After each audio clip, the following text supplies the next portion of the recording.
Hi green beans! Today we are going to make this yummy walnut chickpea taco meat. Super versatile, super delicious, and super easy to make. Let's go.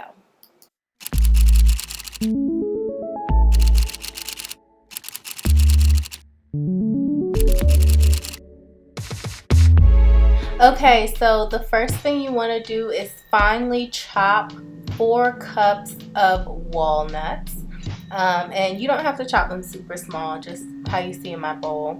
Then you're going to add 4 cups of water to a pot. And you're also going to add 3 Edward & Sons not beef bouillon cubes. You could get these from EarthFare. I also think Trader Joe's has them sometimes, but EarthFare definitely does, and Wholefoods does as well. And then you're going to, once your water is getting hot and your bouillon cubes are simmering down or breaking down, then you're going to add that walnut meat and you're going to let that cook and soften. I think I cooked mine for probably about 10 minutes or so with the lid on it.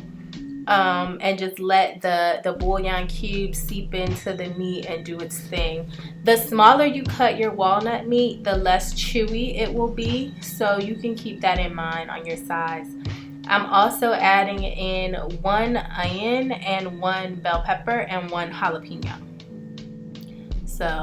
And now I'm struggling, like, should I move the cutting board or what? And I FIFO in my house, first in, first out. So right here, I'm going to use 5 tablespoons of taco seasoning. You do not have to use 5 tablespoons if you're trying to do low sodium. You can go on ahead and do 4 tablespoons and you'll be fine.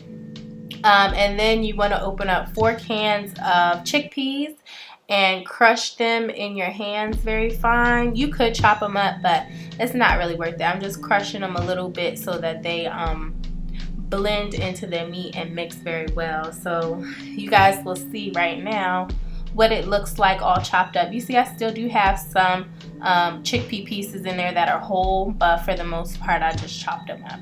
And you could replace these nuts if you like, but I think walnuts really carry the flavor. And then I'm adding my chickpea, letting it simmer for a little bit. And then from this point it's pretty much done. You want to wait until you kind of move the spoon and you see it takes a minute to fill the space. So that's how you know it's nice and saucy and meat-like. And I'm so happy that you guys enjoyed this video. You guys can eat it with just regular tacos. You can make nachos with it. You can eat it for breakfast with tofu scramble. It's just very, very versatile. I make it all the time. Thank you guys so much for watching. Please be blessed. Stay stress-free. I hope you guys have a wonderful, wonderful week, wonderful month, wonderful year. And I will see y'all in my next video. Bye-bye.